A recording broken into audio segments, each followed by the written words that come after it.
இன்னைக்கு நைட்டு ஒரு டாஸ்க் நடக்க போகுது. அந்த ஒரு டாஸ்க்ல ஒரு சம்பவம் நடக்க போகுது. ஸோ, அதில வந்து பார்த்தீங்கன்னா, பால வந்து தவறான ஒரு இடத்துல வந்து அது எப்படியும் இன்டென்ஷனா அடிக்க மாட்டாங்க. இந்த ஒரு டாஸ்க்ல அன்இன்டென்ஷனா தான் வந்து விழுகும்.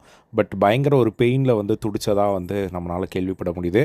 யார் அடிச்சு யார் அப்படின்னு பார்த்தீங்கன்னா, விக்கல்ஸ் விக்ரம் வந்து அந்த பால வந்து அடிச்சு, சபரிக்கு வந்து அந்த பிரைவேட் பார்ட்ல வந்து விழுந்து, ஸோ அந்த இடத்துல வந்து அவரு ஒரு மாரி உடைஞ்சிட்டார் அப்படிங்கிற மாதிரியான ஒரு விஷயம் வந்து நம்மளால் கேள்விப்பட முடியுது.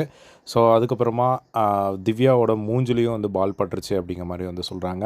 ஸோ சபரிக்கு பட்டனால அவர்னால கொஞ்சம் ஆப்வியஸாக நம்ம கிரிக்கெட் விளையாடும் போதெல்லாம் வந்து பால் அங்கே பட்டுருச்சு அப்படின்னாலே வந்து கொஞ்சம் ஒரு 10 மினிட்ஸ்க்கு வந்து நம்மளால் ஒன்றுமே பண்ண முடியாது. ஸோ அந்த மாதிரியான ஒரு பெயின் தான் அவரும் வந்து கோ த்ரூ பண்ணியிருப்பார்னு நினைக்கிறேன். ஸோ இப்போது அந்த மாதிரியான விஷயங்கள் இன்றைக்கி நைட்டு வந்து நடக்க போகுது. அந்த ஒரு டாஸ்கில் வந்து நிறைய ஃபைட்டும் வந்து நடந்திருக்கு. அதே மாதிரி நிறைய பேருக்கு ஹர்ட்டும் ஆயிருக்காங்க அப்படிங்கிறது மட்டும் நம்மளால் வந்து கேள்விப்பட முடியுது. ஸோ டாஸ்க் என்ன அப்படிங்கிறது இதை பார்த்தாவே உங்களுக்கு தெரியும். ஸோ மேலே வந்து அன்றைக்கி ஒரு அளவு எடுத்துகிட்டு போனாங்களே, அந்த மாதிரி ஒவ்வொருத்தரும் வந்து நிற்கணும். ஸோ அவங்க நிற்கும்போது வந்து பால் ஆப்போசிட்லேருந்து அடிப்பாங்களா இல்லை என்ன கதைன்னு தெரியல. ஸோ அதில் வந்து பார்த்திங்கன்னா எல்லாருமே வச்சிட்ருக்காங்க கையை மேலே. ஸோ அவுட் ஆகுறவங்க போய் அந்த கை எடுக்கிறவங்க போய் பால் எடுத்து அடிக்க ஆரம்பிக்கணுமா இல்லை என்னன்னு தெரியல.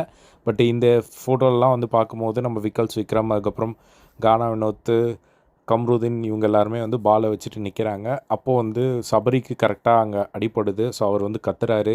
அதுக்கப்புறம் கீழே வந்து படுத்துட்ருக்காங்க. உடனே எல்லாருமே செக் பண்ணுறாங்க என்ன ஆச்சு சபரிக்கு அப்படிங்கிற மாதிரி வந்து விஷயங்கள் வந்து பார்க்க முடியுது.